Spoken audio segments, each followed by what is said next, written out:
Trump's $2,000 announcement. What was said and why it matters. Breaking news has once again captured the attention of millions of Americans. Former President Donald Trump has announced that $2,000 payments could be coming to most Americans, funded through revenue collected from tariffs. According to Trump, this would be a dividend of at least $2,000 per person, paid to everyone except high-income earners. The idea is simple on the surface. The government collects money from tariffs on imported goods, then returns part of that money directly to the American people. At first glance, the announcement sounds familiar. Many Americans immediately compare it to past stimulus checks. But Trump has framed this differently. He argues that this is not borrowed money, not emergency spending, but rather a return of revenue already collected. However, once we move past the headline, important questions begin to emerge. The scale of this proposal is massive. If roughly 130 million eligible adults were to receive $2,000 each, the total cost would reach about $260 billion. Here is where the numbers begin to matter. Current tariff revenue through around September is estimated at approximately $195 billion. That means, as of now, the math does not fully support paying $2,000 to everyone on the list. This gap between promise and funding is the first major issue analysts are raising. The announcement may sound decisive, but the financial reality behind it is far more complex. And this is only the beginning of the conversation. Who really pays for tariffs? Following the money. To understand the $2,000 tariff dividend, we need to answer a critical question that is often overlooked. Who actually pays for tariffs in the first place? While tariffs are officially charged on foreign goods, the economic reality is much simpler. American consumers ultimately pay the cost. When tariffs are placed on imported products, companies pass those costs down the supply chain. That means higher prices at the store for everyday items, from appliances to clothing to household goods. In other words, tariffs function like an indirect tax on consumers. The money flows from American households to businesses, then to the government as tariff revenue. Once collected, the government may choose to redistribute a portion of that money back to the public. This is why some analysts argue that the proposed $2,000 dividend is not entirely free money. Instead, it represents a partial return of funds Americans have already paid through higher prices. The dividend gives back some cash, but not without a cost already absorbed by consumers over time. Supporters of the plan say this system still benefits Americans. They argue that even if consumers pay part of the tariff cost, the government also collects revenue from foreign companies and trade partners. In their view, returning some of that revenue helps balance the burden. Critics see it differently. They point out that if Americans pay higher prices first, then receive a dividend later, the net benefit may be smaller than it appears, especially if inflation remains elevated. This dynamic is central to the debate. The dividend may feel like relief, but it is closely tied to higher costs already built into the economy. The math problem. Do the numbers actually work? After understanding where tariff money comes from, the next issue becomes unavoidable. Do the numbers actually support a $2,000 payment for most Americans? Let's break it down clearly. Analysts estimate that roughly 130 million eligible adults could qualify for this proposed dividend. At $2,000 per person, the total cost would reach approximately $260 billion. Now compare that to the available funding. As of around September, total tariff revenue collected by the U.S. government stands at about $195 billion. Even before accounting for administrative costs, enforcement, or other obligations tied to that revenue, there is already a shortfall of roughly $65 billion. This gap is one of the biggest red flags raised by financial analysts. Simply put, the money currently collected from tariffs is not enough to fully fund the promised payments at the scale being discussed. Supporters argue that tariff revenue continues to grow and that additional collections could close the gap. Critics respond that relying on future revenue is risky, especially when tariffs themselves face legal and political uncertainty. Another factor often overlooked is timing. Even if enough revenue is eventually collected, it may not be available when payments are promised. Government funds are not always liquid or earmarked for immediate distribution. This creates a fundamental issue. Announcements can be made quickly, but large-scale payments require precise budgeting and reliable funding sources. Until the math clearly works on paper, the $2,000 dividend remains a promise facing serious financial constraints. Legal barriers. Why announcements are not enough. Beyond the math problem, the $2,000 tariff dividend faces another major obstacle: legal and political approval. No matter how confident an announcement sounds, a payment of this scale cannot happen by declaration alone. Under U.S. law, large payouts to the public require congressional authorization. A presidential statement, a speech, or even a post on social media does not carry the legal force needed to release hundreds of billions of dollars. This means the tariff dividend would need to pass through Congress before any checks could be issued. At the same time, many of the tariffs that form the foundation of this proposal are currently being challenged in court. Judges have questioned whether the president's tariff authority has been used too broadly. There is growing concern that some tariffs may exceed the limits of executive power. If the courts ultimately rule against these tariffs, the consequences could be significant. Not only could future tariff revenue be reduced or eliminated, but the government might also be forced to refund previously collected tariffs to businesses and importers. That scenario would directly undermine the funding source for the $2,000 payments. In other words, the same revenue being promised to Americans could be legally required to go back to the private sector instead. This is why analysts stress an important distinction. Announcements are not laws. Until Congress approves funding and the courts settle the legality of tariffs, the dividend remains uncertain. For Americans watching closely, this legal reality is a critical piece of the puzzle. Inflation risk. Could $2,000 checks make prices worse? Even if the legal and funding challenges were resolved, the $2,000 tariff dividend would still face another serious concern: inflation. Inflation remains elevated, and that reality shapes how economists evaluate any plan to put more money directly into consumers' hands. When people receive extra cash, spending typically increases. While that may feel helpful in the short term, it can also push prices higher, especially when supply is already constrained. Analysts point out that this creates a troubling cycle. Tariffs themselves tend to raise prices on imported goods. Adding cash payments on top of that can further increase demand, which may drive prices even higher. In simple terms, the policy meant to ease financial pressure could end up reinforcing the very problem it is trying to solve. Some estimates suggest tariffs alone can add 0.5% to 1% to the consumer price index. When combined with stimulus-style payments, the inflationary impact could offset much of the benefit Americans receive from a $2,000 check. For seniors and fixed-income households, this risk is especially important. A one-time payment may help temporarily, but persistent inflation erodes purchasing power over time. Groceries, utilities, rent, and healthcare costs do not come back down easily once they rise. Supporters argue that targeted payments and controlled spending can limit inflationary effects. Critics respond that history shows inflation often lags behind stimulus, appearing months later when the damage is harder to reverse. This raises a crucial question. Does short-term relief justify the risk of higher long-term prices? That question sits at the center of the tariff dividend debate. The core reality: Americans funding their own relief. When all the pieces are placed together, a clearer picture begins to emerge. The promise of a $2,000 tariff dividend sounds like relief coming from Washington, but the underlying reality is more complicated. At its core, tariff revenue does not appear out of thin air. As discussed earlier, tariffs raise the cost of imported goods, and those costs are largely absorbed by American consumers. Higher prices at checkout counters translate into higher government revenue. When that revenue is later redistributed as a dividend, Americans are essentially receiving back a portion of money they already paid indirectly. This does not mean the dividend has no value. A $2,000 payment can still provide meaningful short-term help, especially for households struggling to manage rising expenses. However, it does challenge the perception that this is entirely new money flowing into the economy. Analysts describe this as a partial refund rather than a true gain. Consumers pay more over time through inflation and higher prices, then receive a one-time payment that returns only a fraction of those costs. The net benefit depends heavily on individual spending habits, income level, and how long elevated prices persist. This reality also explains why economists remain cautious. If the dividend is funded by higher prices and those prices remain elevated even after checks are issued, the long-term financial impact may be limited or even negative for some households.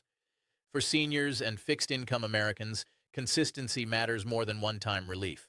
Stable prices often provide more security than temporary payments.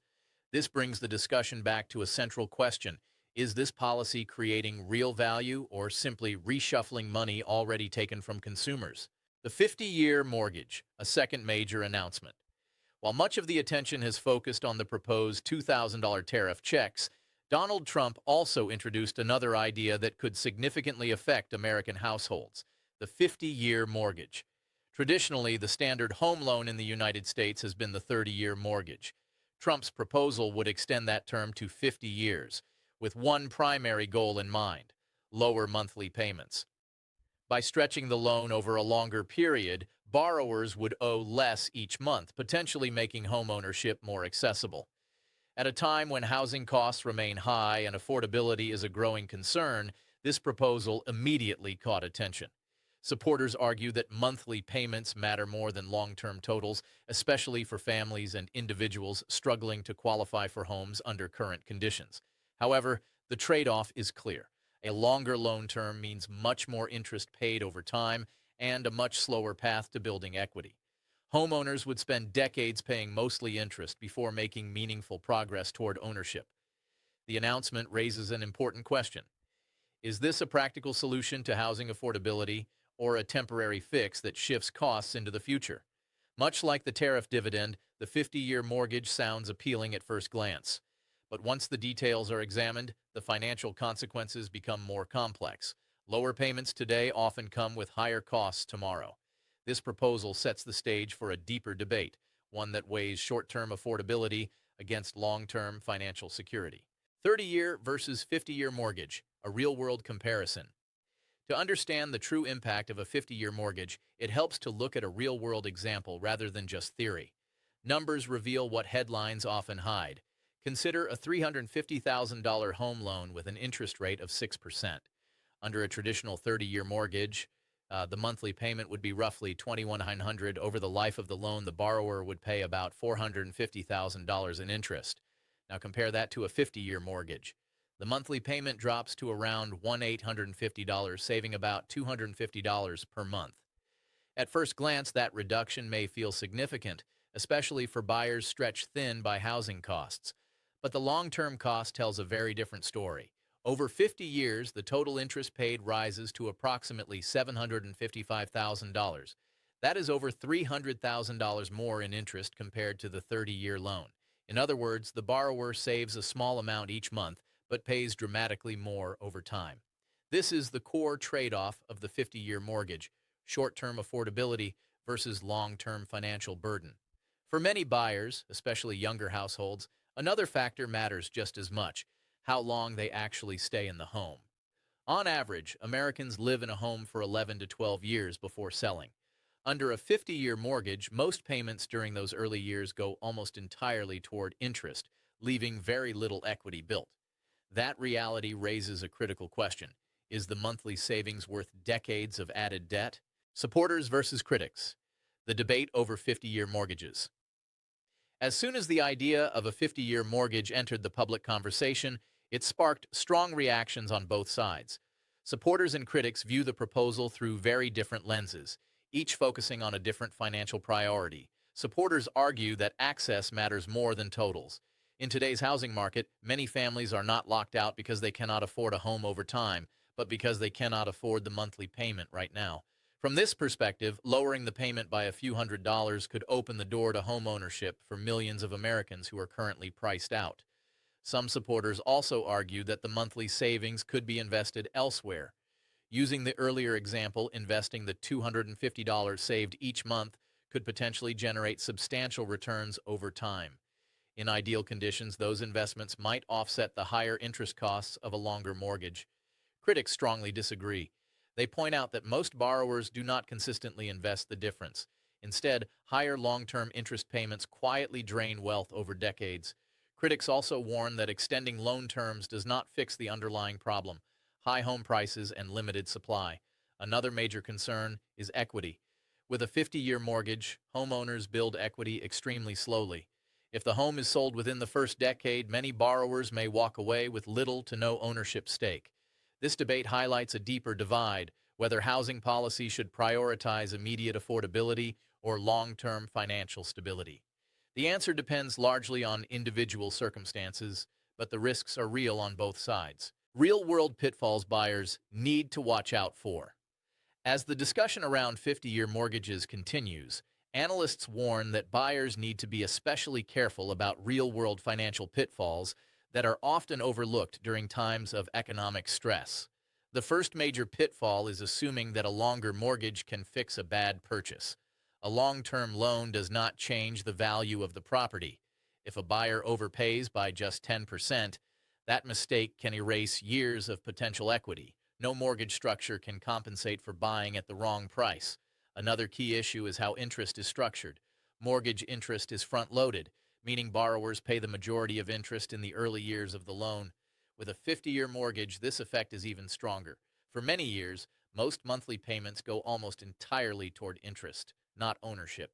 This becomes especially risky when combined with the reality that most homeowners do not stay in one house for decades.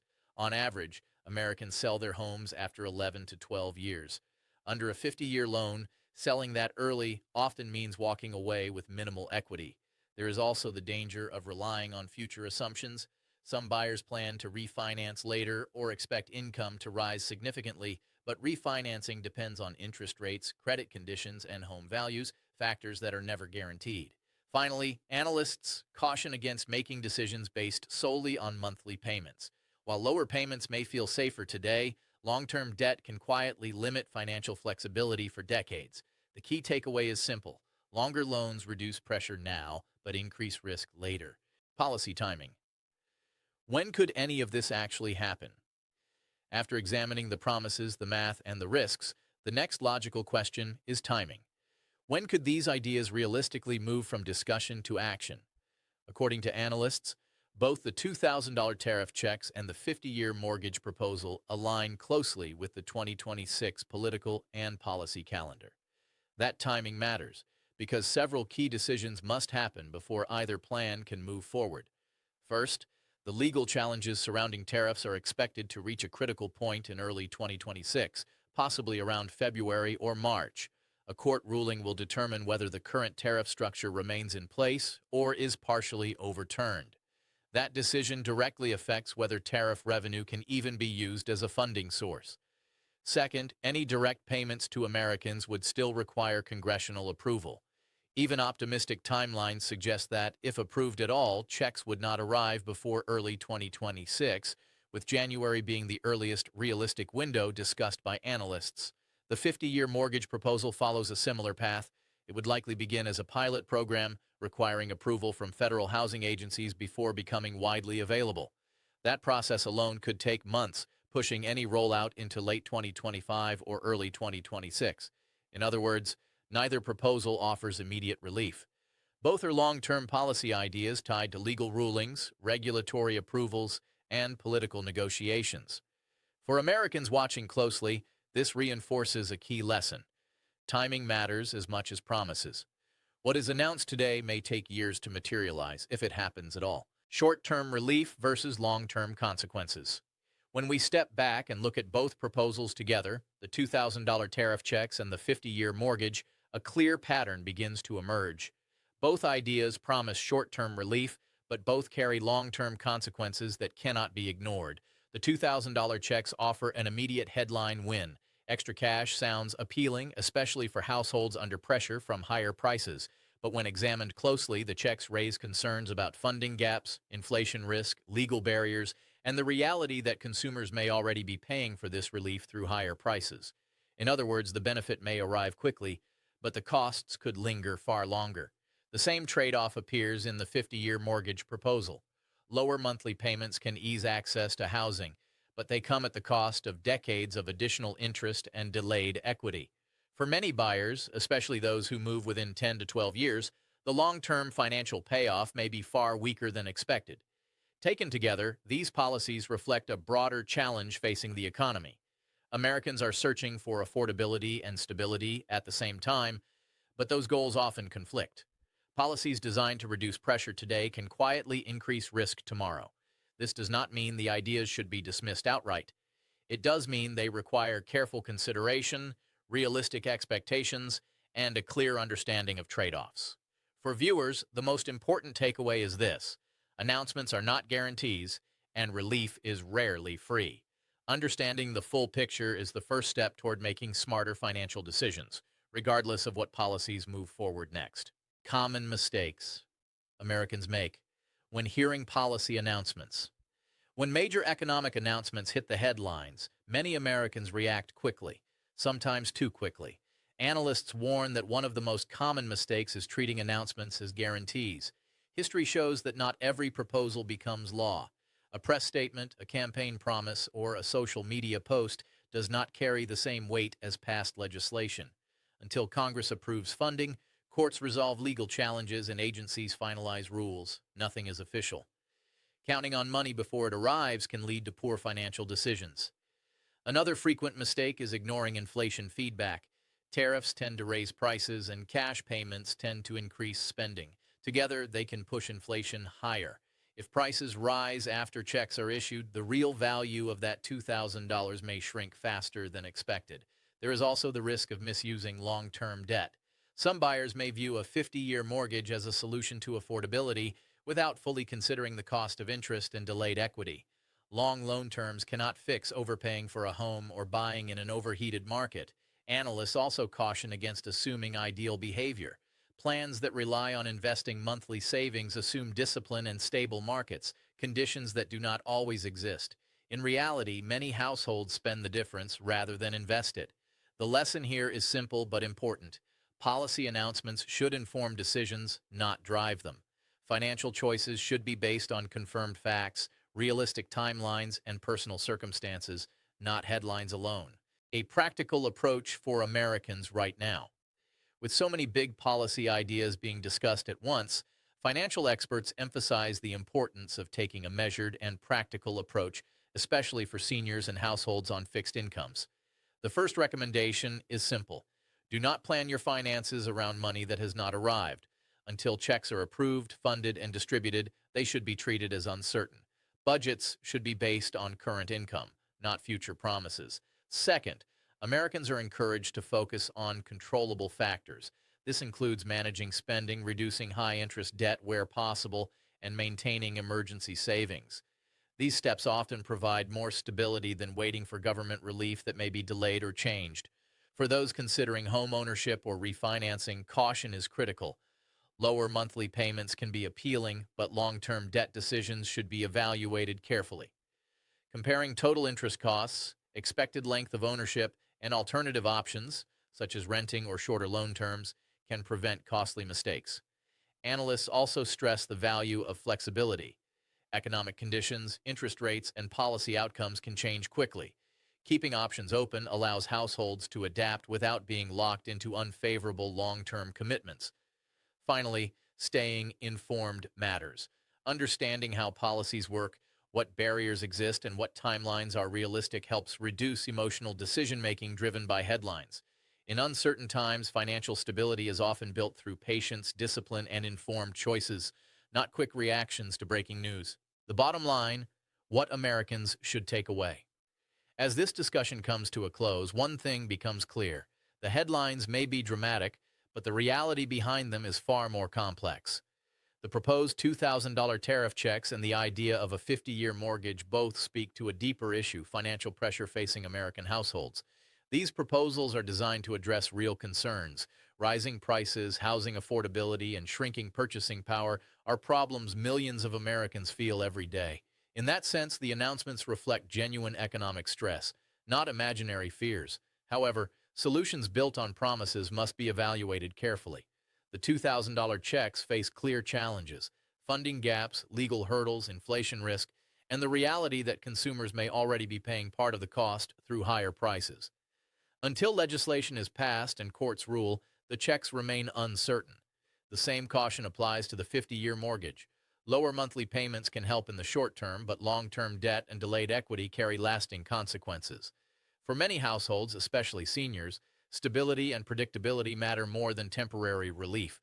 The key takeaway is not whether these ideas are good or bad. The real lesson is this: financial security comes from understanding trade-offs, not just reacting to headlines. Staying informed, questioning assumptions, and making decisions based on confirmed facts, not speculation, remains the strongest defense in uncertain economic times. As policies continue to evolve, awareness and patience will matter more than ever.